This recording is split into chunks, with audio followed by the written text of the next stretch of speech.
ಏ ಹೋ 30,000 ರೂಪಾಯಿ ಸಿಕ್ತು, ಗಾಡಿ ಚಾವಿನೂ ಸಿಕ್ತು, ಡಿಚ್ ಆರಾಮ್ಸೆ ಮಲ್ಕೊಂಡ್ಬಿಡ್ತಾನೆ, ಏನ್ ಟೆನ್ಷನ್ ಇಲ್ಲ. ಮಗ ಗಾಡಿನ ತಗೊಂಡ 30,000 ರೂಪಾಯಿ ಬೂತ್ ಕೊಡುವಂಟ ನಮ್ಮ ಮಗ.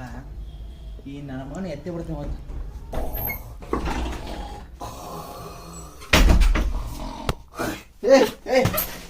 ಯಾರ್ಲವ ನಂಗ್ ಕೊಡ್ತಾನೆ ಯಾವ್ಲವ 30,000 ರೂಪಾಯಿ ಹತ್ತ ಗಾಡಿನ ಹತ್ತಿ ನಾಟಕ ಮಾಡೈತಿ ಮಗನ.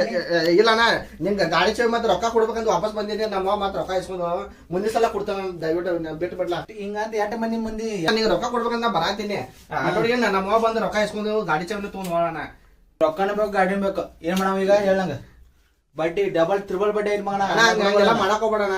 ಮೊದ್ಲ ನಮ್ಮ ಧರ್ಮಸ್ಥಳ ಸಂಘದ ಸಾಲ ತಗೊಂಡ್ ಕೊಟ್ಟಿದಾವು, ಹಂಗ್ ಮಾಡಕ್ ಹೋಗ್ಬೇಡಣ ಪ್ಲೀಸ್ ಅಣ್ಣ. ಅಂತ ಸಂಘಗಳು ಬಾಳ ನೋಡಿದೇವ್ ನಾವ. ನಮ್ಮ ಸಂಘ ಬಗ್ಗೆ ಹೇಳಿ, ರೊಕ್ಕ ಸಂಘ ಬಗ್ಗೆ. ಅಯ್ಯೋ ಅಣ್ಣ, ನಿಂಗೆ ರೊಕ್ಕನೂ ಕೊಡ್ತಾನು, ಗಾಡಿ ಚಾವಿನೂ ಕೊಡ್ತಾನು, ಬಿಟ್ಟು ಬಿಡ್ ನನ್ನ. ಅಣ್ಣ ಮೊಬೈಲ್ ನಂದೈತ, ಫೋನ್ ಕೊಡ್ತಾನ ಕೊಡು. ನಮ್ಮ ಒಂದ್ ಫೋನ್ ಐತದ, ಇರುವಾಗ ಒಂದ್ 2 ನಿಮಿಷ ಕಾಲ್ ಮಾಡಿ ಕೊಡ್ತಾನ ಕೊಡ. ವಾಪಸ್ ಕೊಡ್ಬೇಕು ಮತ್ತೆ ನೀ 2 ನಿಮಿಷ ಕೊಡ್ತಾನ. ಅಲ್ಲಿ ಮತ್ತೆ ಗಾಡಿ ಚಾವಿ ಹಟ್ಕೊಂಡ್ ಹಟ್ಕೊಂಡ್ ಹೋದ ಪೋಸ್ಟ್ ಹೊಡ್ತಾನ, ಹಗಲ ಪೋಸ್ಟ್ ಹೊಡಿಯೋಲ್ಲ. ಕೊಡ್ತಾನ ಕೊಡು. ಏನ್ ಮಾತಾಡೋದಿಲ್ಲ, ನಾನು ಮುಂದೆ ಮಾತಾಡ್ರಿ. ನಾ ಮುಂದೆ ಮಾಡಿ ಎಲ್ಲ ಮಾಡ್ತಾನ ಕರ್ಕೊಂಡೀಗ.